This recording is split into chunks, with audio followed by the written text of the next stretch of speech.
some kind of coming together. But otherwise, most of these writers are literally on their own. That's when the story was born. It was meant to be a short film, and gradually it's expanded to a feature film. And because of the nudging of our producer, Sameer Nair, who is from Applause Entertainment, who have funded the film and are co-producing with them. So that's the story, and Kapil and Shahana, how they got into it, that's another story. I'm going to pass it on to Kapil to add his masala. बोलिए जी. Hello, thank you so much for coming. और मैं मतलब अपने आप को कुछ भी मेरा तो मन कर रहा है, मैं गुलाम साहब की गजल सुनाऊं. मन की बात है तो थैंक यू सो मच इतने प्यार के लिए. और जैसे नंदिता मैम ने बताया इस फिल्म के बारे में कि हाउ स्टार्टेड, तो बस मेरी झोली में आती ये फिल्म ऐसे ही. ये श्रेय हमारी नंदिता जी को जाता है और समीर नायर जी, और जिन्होंने भरोसा किया, जिन्होंने मुझे सीरियसली लिया एज एन एक्टर. तो ये बड़े जौहरी हैं जिनको हीरे की परख थी. तो नहीं तो नॉर्मली कॉमेडी जो आदमी कर रहा है पिछले 15 साल, यू नो, ये पता नहीं सीरियस कुछ कर पाएंगे या नहीं. लेकिन हाँ, जब नंदिता मैम ने अप्रोच किया तो मैं इनको बहुत एडमायर करता हूँ एज एन एक्टर भी. जब ये एक फिल्म में काम करती हैं और अब एज एन डायरेक्टर भी इनकी दोनों फिल्में मैं देख चुका था. सो मेरे मन में कोई डाउट ही नहीं था. बिना स्टोरी सुने ही मुझे पता था कि मैं इनके साथ फिल्म करने वाला हूँ. सो जब सुनाई इतनी ब्यूटीफुल स्टोरी, और ये हमारी हिंदुस्तान में ज्यादातर लोग वही हैं जो यू नो अपने लिए कहीं ना कहीं स्ट्रगल कर रहे हैं परिवार को पालने के लिए. और फिर हम लोग जब इंटरनेशनल फिल्म फेस्टिवल्स में गए, वहां पे भी लोग इस कहानी से बहुत कनेक्ट कर रहे थे. कोरिया में गए, साउथ कोरिया, टोरंटो गए, और एक बहुत अच्छा लगता है जब ऐसा सिर्फ आप दिल से एक चीज बनाते हो मेहनत से, और लोग जब अप्रिशिएट करते हैं. और मैं भी शायद दिल से इस फिल्म को, हम लोग भी कोशिश कर रहे हैं कि हर जगह ये पहुंचे और लोग देखें, ताकि ऐसा सिनेमा और बने. So thank you. Sir, it's a beautiful movie है, सबको देखना चाहिए. काफी लोगों ने मुझसे एक क्वेश्चन पूछा, is it a very humorous movie? Because you are associated with this sir. क्या बहुत हंसी आएगी देख के. तो sir, how was your experience getting into a role which is not your usual genre that you do? So how was your experience of portraying a delivery agent?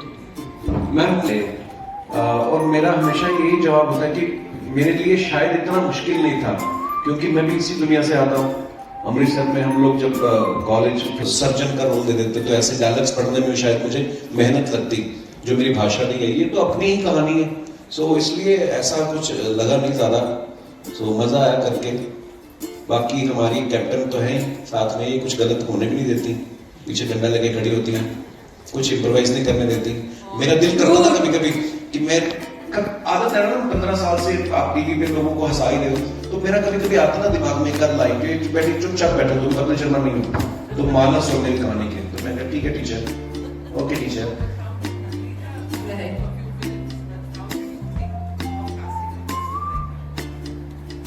Question, if you could hear, was how did I think of casting Kapil in this character? So, when I was writing, maybe there were a couple of other names that were floating. Because to be honest, actually I've never seen his show, which I've said many times, and I say it only as a factual thing, not as a judgment or not like मैंने देखा नहीं. लोग मुझ पे हंसेंगे कि क्यों नहीं देखा भाई, पूरी दुनिया देख रही, तुम पागल हो क्या नहीं देखा. So I'm just saying it as a factual thing that I haven't seen. I don't possess a TV for many years now. But maybe because of that, I didn't have the baggage of this, he's a comedian, he can only do this is what he's good for. For me, he was this person who I saw a small clip of. He was hosting an award show with Karan Johar, and he just was so natural, and he was laughing, and he was talking, and he was listening, and he was making jokes about being an ordinary person, which he no more is, and it all sounded so credible, even in that humorous way. And there was something about him that just instinctively I felt he would be right for Manas. And I messaged him, he promptly replied, we met, and in our first meeting, I was completely sure that he's going to be my Manas, and I think so. He says that he too was sure that we were going to work together. So, and Shamana I've worked before with. We would work together on Fira, so which we shot in Hyderabad. Yeah, I know after all these years we are back here, and she's one of the most amazing actors that I have seen and worked with. So over to Shamana. I'm sure we want to hear it. When I came into Hyderabad yesterday, the last time I was there was when we shooting for Fira, which is many years ago. Yeah, this journey has been lovely to be able to work with Nandita again. I've admired, of course, as an actor, but I have seen her firsthand as a director and marveled at how amazing she is in her vision and her. बैठो वाले उनकी तरफ से कुछ complement आता था और आपका नजरिया उनको देखने का बिल्कुल डिफरेंट हो गया। 10 मिनट लेट हो गए, कोई बात नहीं, ये प्रॉब्लम आई होगी। So there is a perception change yourself before and after doing the movie. Ma'am actually हमेशा ही होता है जब आप किसी के किरदार के बारे में ज़्यादा अच्छे से समझते हो। जैसे मैं ज़्यादा ऐप मेरे फ़ोन में है नहीं, ना मैं ऑर्डर करता हूँ, पर क्योंकि मैंने ये छोटे छोटे काम किए हैं। I used to work for Coca Cola company in Amritsar. So कपड़े की मिल में भी मैंने काम किया है। उस समय ऐप्स तो होती नहीं थी, बट हाँ एक इंसिडेंट है शायद आप जो आपने बात कही कि हम थोड़ा हमारी लाइफ में जो चेंज आ जाता है कभी, जब जैसे मैंने ये फिल्म करी तो बहुत सारे डिलीवरी राइटर्स मिलते हैं मुझे, वो थैंक यू बोलते हैं, तेरे सर बड़ा अच्छा किया आपने फिल्म बनाई। ट्रेलर के नीचे भी कितने सारे जो डिलीवरी बॉयज हैं उनके सबके कमेंट्स आए। तो एक इंसिडेंट था, मैं हमेशा शेयर करता हूँ। अभी रिसेंटली जब ये फिल्म शूट कर चुके थे हम लोग, तो हमारे स्टाफ घर के अंदर उनका किसी का बर्थडे था, तो मेरी वाइफ ने केक ऑर्डर किया, तो बोलती केक काटना है जुबिया का बर्थडे। मैंने ठीक है, तो वो आई मेरे पास, बोलती वो वापस जा रहा है डिलीवरी बॉय में। क्या हुआ? बोलती वो केक ना उल्टा हो गया, तो वो सारी क्रीम उसमें लग गई है। तो वो बोल रहा है कि मैं वापस जाके दोबारा लेके आता हूँ। मैं भाग के गया, बुलेट की वेट कर रहा था, तो मैंने उसको रोका। शायद मैं नहीं रुकता, मुझे पता ही नहीं था कि क्या होता है, मुझे लगा शायद दूसरा ले आएगा केक। पर जब ये फिल्म करेगी नहीं यार, उसको उसकी जेब से पैसे देने पड़ सकते हैं, उसको परेशानी हो सकती है। तो हमने बोला यार हमने भी तो खाना ही है केक, क्या है काट के खाना है, तो ले लिया डिब्बा, तो खुश भी हो गया वो। तो हाँ मुझे लगता है कि थोड़ा दुनिया में अगर थोड़ी सेंसिटिविटी और आ जाए एक दूसरे के प्रति। ये सिर्फ एक डिलीवरी बॉय की कहानी नहीं है, क्योंकि एक फिल्म है, हमने एक कहानी कहनी थी तो एक बंदे की कहानी कही जो डिलीवरी बॉय है। अदरवाइज हमारी सोसाइटी में बहुत सारे ऐसे लोग हैं वर्किंग क्लास से जो हमारे लिए बहुत हमारी जिंदगी आसान भी करते हैं, लेकिन हम शायद उनका कभी चेहरा भी नहीं देखते। आपकी बिल्डिंग के नीचे कोई आके डस्टबिन उठा के लेके जा रहा है, या कोई सब्जी वाला आपके घर में सब्जी लेके जा रहा है। मैं ज़्यादा नहीं कहता हूँ, तो अगर कोई हम थैंक यू ही बोलना शुरू कर देना उनको कि शुक्रिया थैंक यू, तो वो उनके चेहरे पे एक मुस्कुराहट आती है, तो उनको भी अच्छा लगता है। तो यही हम कहना चाहते हैं अपनी फिल्म के माध्यम से। तो ऑब्वियसली वो भी एक भरोसा था। और दूसरी बात, जैसे मैंने कहा कि ये दुनिया जो मेरे से मैं वहीं से ही आता हूँ, मेरे लिए कोई नई नहीं है। आप ठीक है मुंबई में रहने लग गए हैं, थोड़ा पैसे कमाने लग गए हैं, गाड़ी में घूमते हैं, लेकिन बहुत देर ये सब काम भी किए हैं। तो इसलिए मुझे बिल्कुल भी चैलेंजिंग नहीं लगा एक्चुअली, क्योंकि हम लोगों ने जब सिटिंग्स की इसके ऊपर, तो नंदिता मैम ने बड़ा ही मुझे अच्छे तरीके से उसको नरेट एक सीन को कि किस तरीके से वो जो किरदार है उसकी ज़िंदगी में क्या चल रहा है, उससे 4 डे स्टोरी, और 4 दिन में उसके साथ ऐसा क्या क्या होता है। और इतना ये होमवर्क अपना बहुत अच्छे से करके आती है, बिल्कुल क्लियर होती है। एक्टर को भी पता है क्या मैं सेफ हैंड। तो बस जब जो लोग उनके साथ सब काम करते हो तो आपको कोई डर नहीं होता है। तो मुझे कोई डर नहीं है। गाना वाना लगा, तो इससे पहले जो पिक्चर की थी मेरे उसमें सारे गाने थे। मैंने एक्चुअली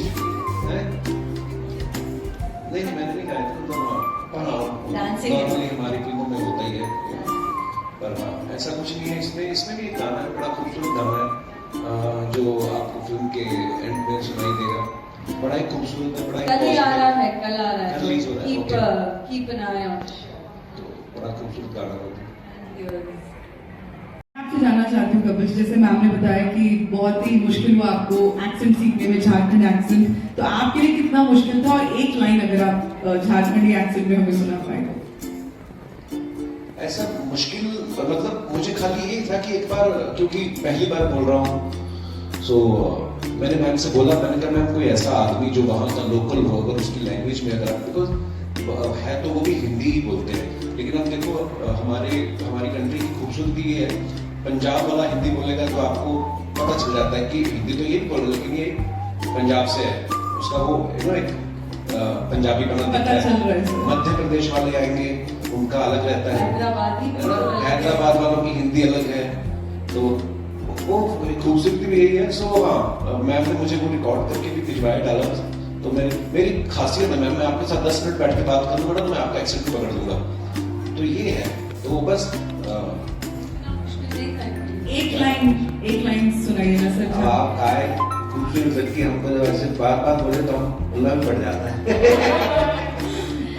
ये हमारे हर इंटरव्यू में जो होते थे ना, जो मॉडरेटर या एंकर हमारे इंटरव्यू में बोलते थे, और मुझे लगता था ये लोग वही जो बोलते, मुझे पता ही नहीं था कि मैंने शो तो ऑस्कर के बाद जी, ऑस्कर में जो हमारी टीम ऑस्कर जीत के आई है, सबको बहुत बहुत मुबारकबाद, और पूरे देश के लिए ये बड़े गर्व की बात है, और दिल से खुशी हो रही है, और ढेर सारी बेस्ट विशेस आगे चल के भी हमारी फिल्में जो हैं, हमारा म्यूजिक जो है, ढेर सारे अवार्ड जीत के आए, तो सच ए प्राउड मोमेंट है। मूवी के बारे में ये जुगैटो जो हमारी मूवी है, ये 17 मार्च को रिलीज हो रही है, और बस कुछ ही दिन बचे हैं, तो मैं चाहता हूँ कि ऐसा सिनेमा जो है उसको एप्रिशिएट होना चाहिए, और आप लोगों की सपोर्ट के बिना ये इम्पॉसिबल है, तो इसको और ज़्यादा लोगों तक पहुँचाने में हमारी मदद करेगी। Thank you.